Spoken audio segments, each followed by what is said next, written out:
Shalom, kekasih Tuhan. Selamat berjumpa kembali di dalam ibadah pada hari ini. Sebelumnya, mari kita berdoa. Bapa, di dalam nama Tuhan Yesus kami mengucap syukur buat kasih setiamu, kebaikan dan kemurahan-Mu. Engkau sungguh Bapa yang baik bagi kami. Engkau sungguh Bapa yang senantiasa memelihara kehidupan kami. Terima kasih Tuhan, kiranya Engkau mengurapi, kiranya Engkau sendiri yang akan Tuhan menerobos setiap hati umat-Mu, sehingga kami sungguh-sungguh mengerti dan mengenal Engkau, mengerti dan tahu apa yang Tuhan mau di dalam kehidupan kami. Terpujilah nama-Mu hanya di dalam nama Tuhan Yesus Kristus. Haleluya. Amin. Bapak Ibu yang dikasihi Tuhan, pada hari ini kita belajar yaitu ada kuasa di dalam ucapan syukur. Kenapa?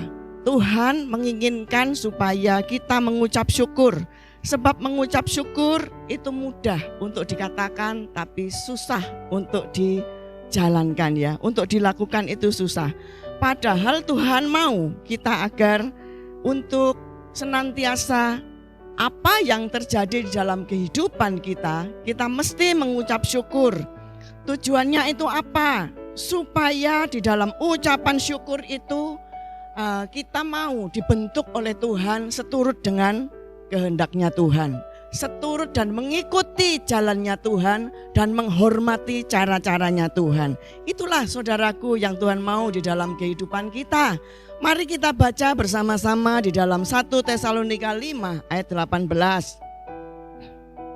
Begini bunyi firman Tuhan, 1 Tesalonika 5 ayat 18. Mengucap syukurlah dalam segala hal, sebab itulah yang dikehendaki Allah di dalam Yesus Kristus bagi kamu. Bapak Ibu yang dikasihi Tuhan, Tuhan mencari seperti apa yang saya katakan, orang-orang yang bisa mengucap syukur atas apa yang telah Tuhan berikan. Mengapa Tuhan begitu merindukan pengucapan syukur dari umatnya? Tujuannya adalah agar umatnya rela memberikan dirinya untuk mau dibentuk sesuai dengan kehendaknya. Jadi saudaraku yang dikasihi Tuhan, melalui kerelaan itu Tuhan itu melihat hati kita. Dengan ucapan syukur yang kita ucapkan bukan dari perkataan tetapi dari hati kita, itu yang akan membawa dampak untuk kita itu benar-benar membuka hati kita untuk Tuhan, saudara. Jadi ucapan syukur itu ada kuasa yang mana mendatangkan berkat bagi kehidupan kita. Ketika kita mengajukan sebuah permohonan, misalnya di dalam doa, dalam pujian dan penyembahan, itu adalah bagian daripada ucapan syukur, saudaraku yang dikasihi Tuhan.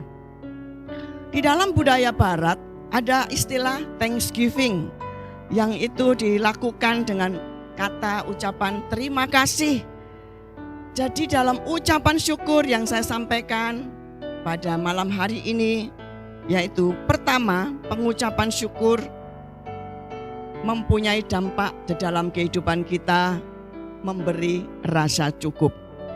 Jadi di dalam 1 Timotius 6 ayat yang ke-6 dikatakan, memang ibadah itu kalau disertai rasa cukup memberi keuntungan besar. Artinya di mana kita merasa puas itu cukup. Di mana kita mengucap syukur itu kita puas. Mengucap syukur kita merasa cukup apa yang Tuhan berikan kepada kita. Jadi kita itu menikmati sebuah kebahagiaan. Tetapi apabila kita itu mengucap syukur hanya di dalam bibir kita, itu itu membawa dampak sebuah kecewa. Karena apa? Ucapan syukur itu hanya bisa dilihat oleh orang-orang sekitar kita. Tapi lihat, Tuhan itu menyelidiki hati kita. Kamu itu mengucap syukur dengan benar, apakah kamu hanya mengucap syukur supaya dilihat orang-orang di sekitarmu? Itu Tuhan yang tahu, saudara. Oleh karena itu saya mengajak saudara-saudara untuk senantiasa mengucap syukur, bukan hanya di lafal saja, bukan hanya di perkataan saja, tapi sungguh-sungguh dari hati yang paling dalam. Mengapa, saudara? Sebab pada saat kita berterima kasih kepada Tuhan untuk segala sesuatu yang telah Tuhan berikan, maka Tuhan akan memberikan hal-hal yang lebih besar daripada yang sudah kita miliki sekarang, saudara, ya. Sebab di mana kita itu menerima dengan sebuah ucapan syukur, maka kita itu menyenangkan hati Tuhan. Ada sebuah tokoh yang tidak menyenangkan dan hidupnya serakah, ya saudara. Itu ada di dalam Ester 5 ayat 9 sampai dengan 13. Saya akan bacakan. Pada hari itu keluarlah Haman dengan hati riang dan gembira. Tetapi ketika Haman melihat Mordekai ada di pintu gerbang istana raja, tidak bangkit dan tidak bergerak menghormati dia, maka sangat panaslah hati Haman kepada Mordekai. Ayat 10. Tetapi Haman menahan hatinya, lalu pulanglah ia ke rumahnya dan menyuruh datang sahabat-sahabatnya dan Sares istrinya. Maka Haman menceritakan kepada mereka bahwa kekayaannya, banyaknya anak-anaknya laki-laki, dan segala kebesaran yang diberikan raja kepadanya, serta kenaikan pangkatnya di atas tiada seorang di atas para pembesar dan pegawai raja. Lagi kata Haman, tambahan pula tiada seorang pun diminta oleh Ester sang ratu untuk datang bersama-sama dengan raja ke perjamuan yang diadakannya, kecuali aku, katanya. Dan untuk besok pun aku diundangnya bersama-sama dengan raja. Akan tetapi semuanya itu tidak berguna selama aku masih melihat si Mordekai, si Yahudi itu duduk di pintu gerbang istana raja. Saudaraku yang dikasihi Tuhan, ada sesuatu yang sudah diberikan, sebuah penghargaan, sebuah harta benda yang begitu melimpah kepada Haman. Tapi Haman ini dia tidak mempunyai ucapan terima kasih kepada sang pemberi, tetapi dia malah benci. Karena apa? Dia tidak menerima penghormatan. Karena Mordekai ini yang membuat hatinya panas. Orang yang model seperti ini adalah orang yang tidak bisa mengucap syukur, saudara. Haman adalah pribadi yang sudah diberkati, tetapi ia merasa kurang dan tidak merasa cukup, saudara. Karena hatinya tidak membawa, tidak mempunyai rasa cukup, maka muncul masalah dalam kehidupannya. Dan akhirnya orang yang model seperti ini yang tidak bisa mengucap syukur sangat menyedihkan. Dan ini akan membawa kebinasaan di dalam kehidupannya, saudara. Dikatakan di dalam Timotius 6 ayat yang ke-10, karena akar segala kejahatan ialah cinta uang, sebab oleh memburu uanglah beberapa orang telah menyimpang dari iman dan menyiksa dirinya dengan berbagai-bagai duka. Saudaraku yang dikasihi Tuhan, jangan sampai kita itu mencintai uang lebih dari Tuhan, ya saudara. Tapi cintailah Tuhan lebih dari segalanya. Melalui mencintai Tuhan, semuanya itu akan dicukupkan. Semua apa yang saudara perlukan, saudara butuhkan, Tuhan menyediakan, saudara. Jadi jangan takut, apalagi di masa saat ini, masa pandemi, saudara, yang sudah jalan 2 tahun, bahkan memasuki tahun ketiga, seolah-olah perekonomian, bahkan seolah-olah di dalam kehidupan orang percaya ke depan itu belum ada titik terang. Tapi kita harus percaya satu hal, Tuhan sang pemelihara. Kita harus percaya satu hal, Tuhan sendiri yang akan memberikan perlindungan, memberikan kecukupan, memberikan belajarlah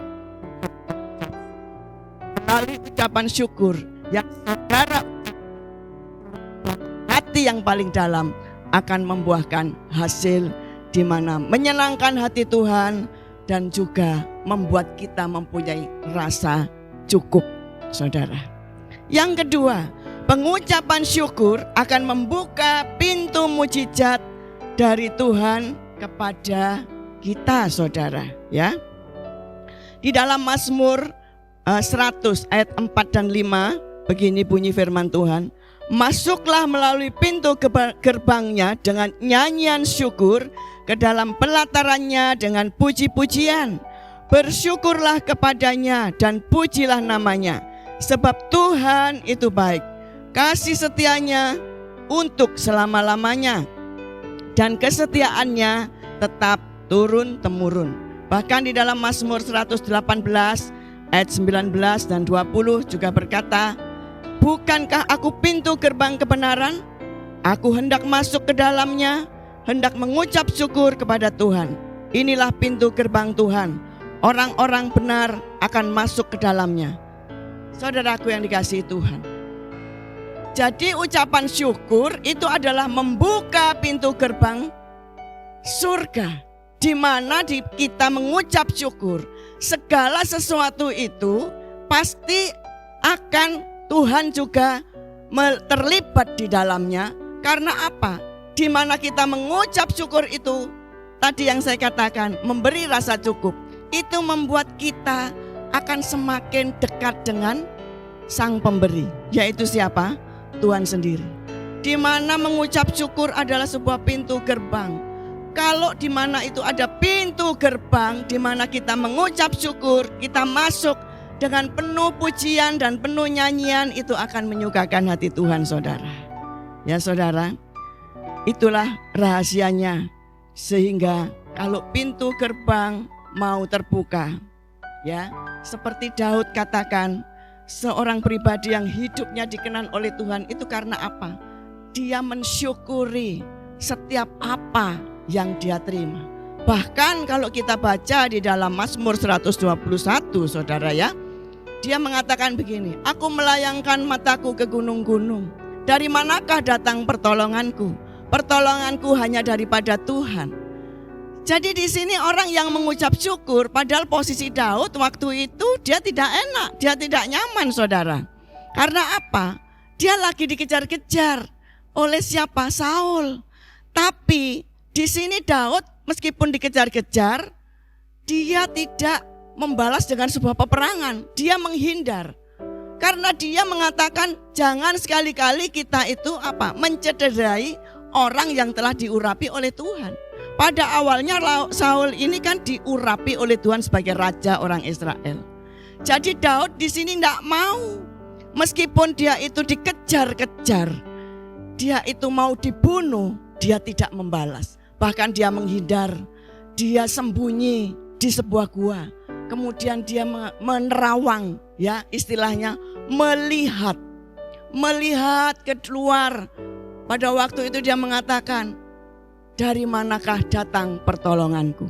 Berarti orang yang bisa mengucap syukur, dia tidak menghiraukan apa yang ada di sekitarnya. Dia hatinya hanya bisa tertuju kepada Tuhan.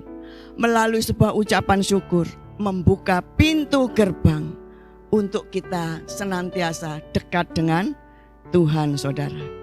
Kalau saat ini di masa pandemi, saudaraku yang dikasihi Tuhan, marilah kita belajar dari hal yang paling kecil yang Tuhan ajarkan di dalam kebenaran firman-Nya, yaitu apa? Mengucap syukur.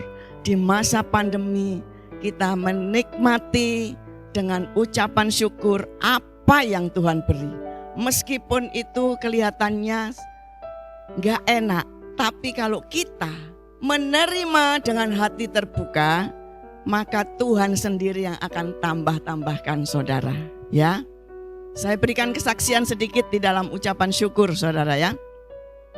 Saya senantiasa mengucap syukur setiap apa keadaan yang saya alami, saudara ya.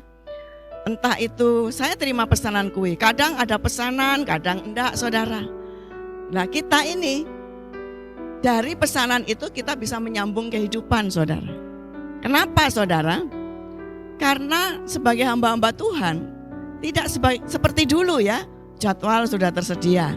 Saat-saat ini kadang-kadang kita ada jadwal, kadang enggak, saudara.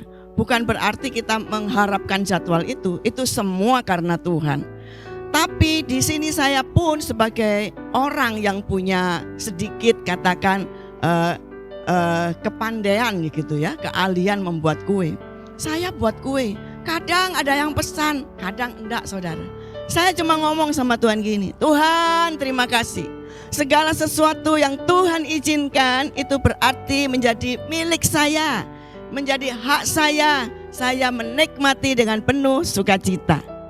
Loh saudara, ya, tiba-tiba kurang lebih 1/4 jam ada orang yang ngebel pintu.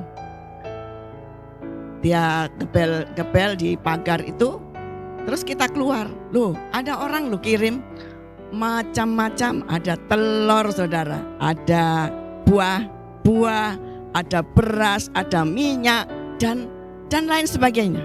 Loh, saya bagikan seperti ini saudara, tujuannya apa? Marilah kita belajar dari hal yang kecil untuk mengucap syukur. Tuhan ngerti, karena apa?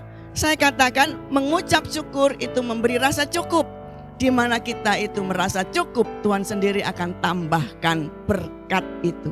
Jadi enggak usah di masa pandemi ini mengeluh, enggak usah merasa susah, enggak usah merasa takut, enggak usah merasa khawatir. Tapi nikmatilah sebuah kehidupan bersama dengan Tuhan. Mengucap syukur itu kalau kita kerjakan, ada bagian Tuhan yang Tuhan kerjakan bagi hidup kita, bagi hidup saudara. Amin saudara. Yang selanjutnya saya mengajak, kalau orang-orang yang tidak bisa mengucap syukur itu kenapa ya?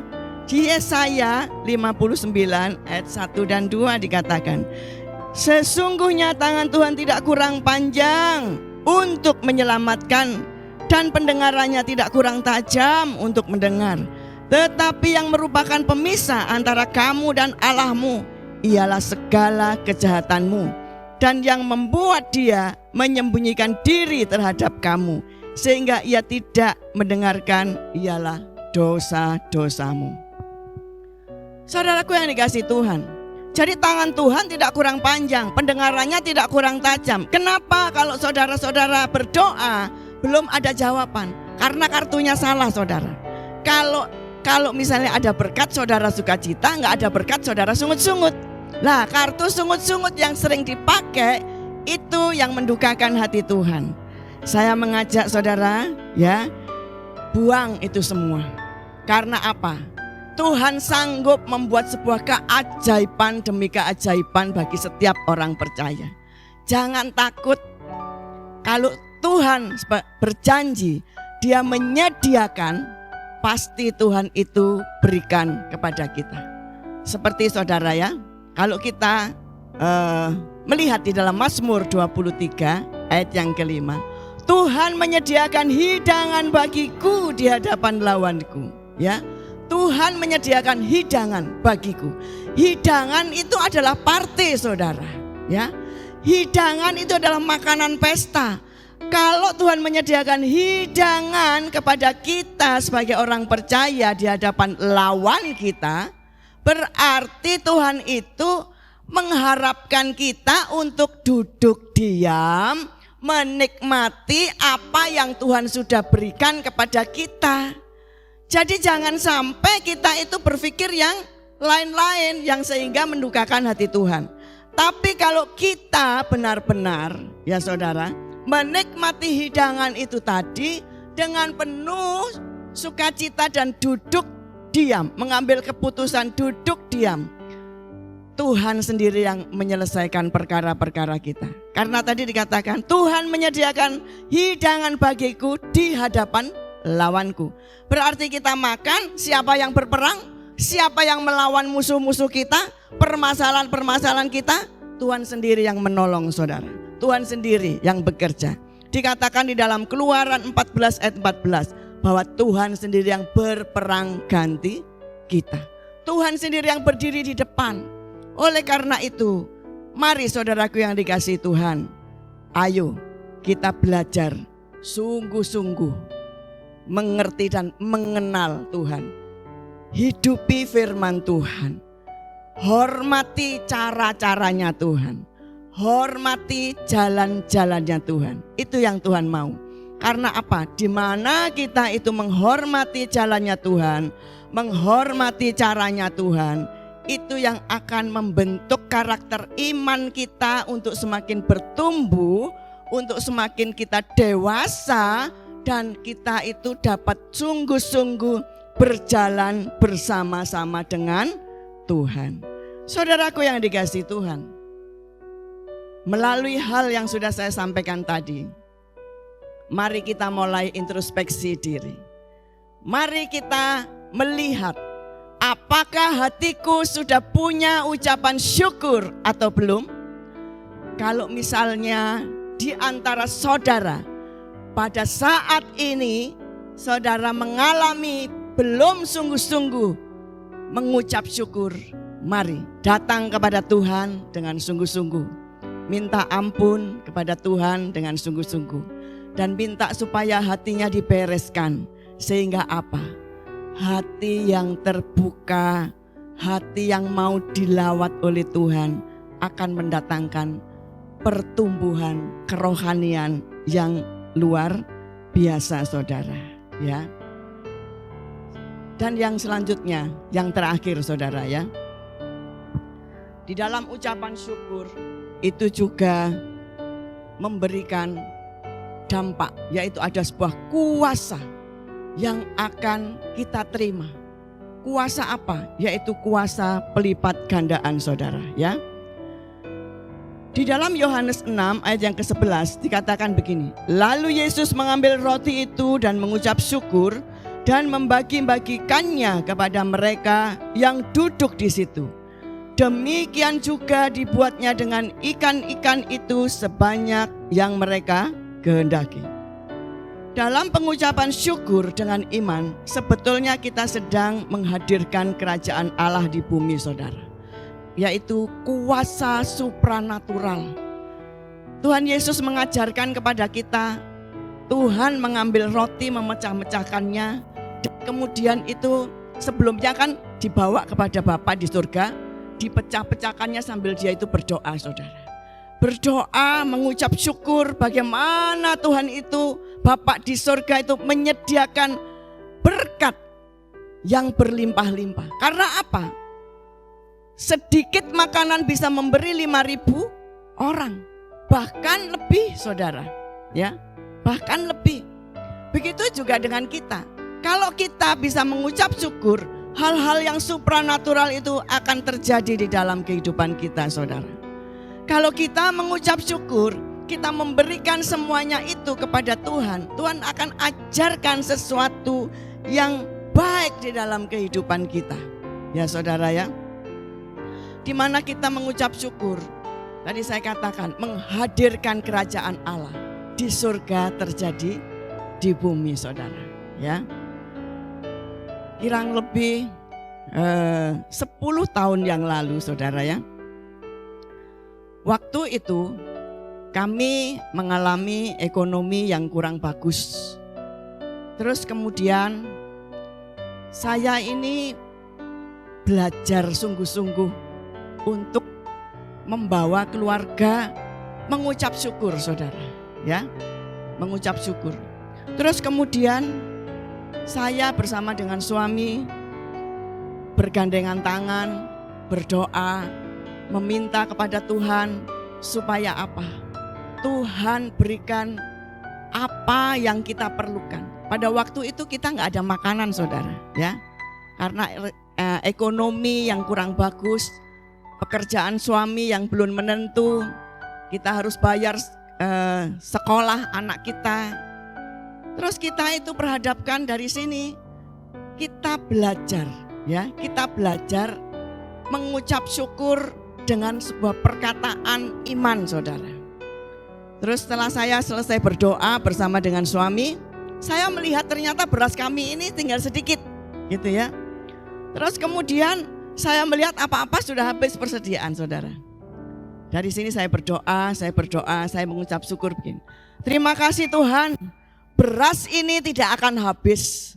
Terima kasih Tuhan, ikan ini tidak akan habis. Loh, saudara, Tuhan kita itu luar biasa, ya. Di mana kita mengucap syukur, Tuhan itu ngerti loh apa yang kita butuhkan. Bukan berarti seperti sulapan, ya saudara. Terus kemudian beras itu muncul terus di dalam kotak beras, bukan. Tuhan bisa kirimkan orang-orang yang Tuhan mau untuk menjadi saluran berkat bagi keluarga kami. Itulah saudaraku yang dikasihi Tuhan. Kalau kita mengucap syukur, kuasa supranatural pelipat gandaan itu terjadi. Tadi Tuhan Yesus mengajarkan kepada kita bahwa memecah-mecahkan roti, dia datang kepada Bapa, dia mengucap syukur, dan roti itu dibagi-bagikan kepada orang-orang yang duduk. Kemudian roti itu bukan berkurang, tetapi roti itu malah lebih 12 bakul. Jadi di sini saudara, jangan kita sampai takut. Jadi apa yang membuat kita harus mengucap syukur? Karena mengucap syukur ada rasa cukup saudara. Di mana kita mengucap syukur, rasa cukup yang kita terima itu akan menyenangkan hati Bapa di surga. Itu yang pertama. Dan yang kedua, mengapa kita harus mengucap syukur? Mengucap syukur yang kedua itu membuka pintu gerbang untuk supaya apa? Di mana di pelataran Tuhan ada berkat, ada mujizat, dan janji-janji Tuhan ya dan amin itu melalui firman-Nya itu terjadi di dalam kehidupan orang percaya. Dan yang ketiga, di mana kita mengucap syukur saudara ya, itu ada kuasa supranatural, ada pelipat gandaan. Jadi dikatakan Tuhan sang pemelihara itu benar, Tuhan itu menyediakan itu benar. Oleh karena itu, jangan jemu-jemu dan jangan berhenti dan jangan bersungut-sungut, tapi mengucap syukurlah dari hati yang paling dalam. Karena itu yang akan menyukakan hati Tuhan dan menggugah Tuhan untuk kita, dan Tuhan mau terus berhubungan dengan kita. Mari saudara, kita berdoa. Bapa, di dalam nama Tuhan Yesus kami mengucap syukur buat kasih setia Tuhan, buat kebaikan Tuhan. Engkau sungguh Bapa yang baik. Terima kasih, biarlah Engkau menjamah umat-Mu saat ini di dalam nama Tuhan Yesus.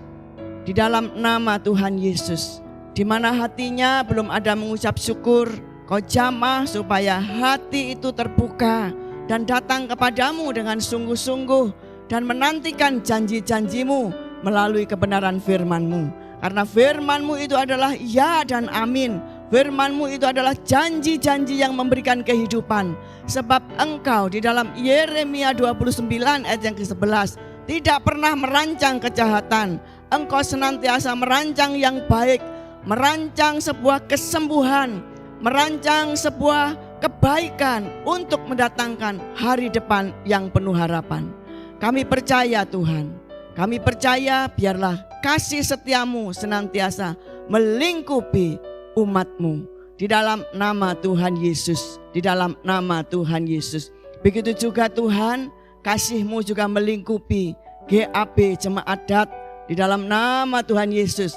Sehingga Tuhan, GAP Jemaat Daat ini Tuhan senantiasa di dalam kemurahan-Mu. Engkau sendiri yang memberkati gembala sidang di tempat ini.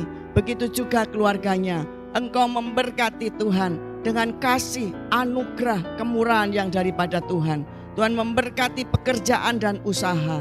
Tuhan memberkati kesehatan di dalam nama Tuhan Yesus. Dalam nama Tuhan Yesus. Terima kasih Bapa, terima kasih. Kasih setia-Mu selalu baru dan tidak akan pernah habis dinikmati gembala sidang di tempat ini dan juga umat-Mu GAP Jemaat Daat Tuhan. Terpujilah Engkau dari kekal dan sampai selama-lamanya. Hanya di dalam nama Tuhan Yesus. Haleluya. Amin.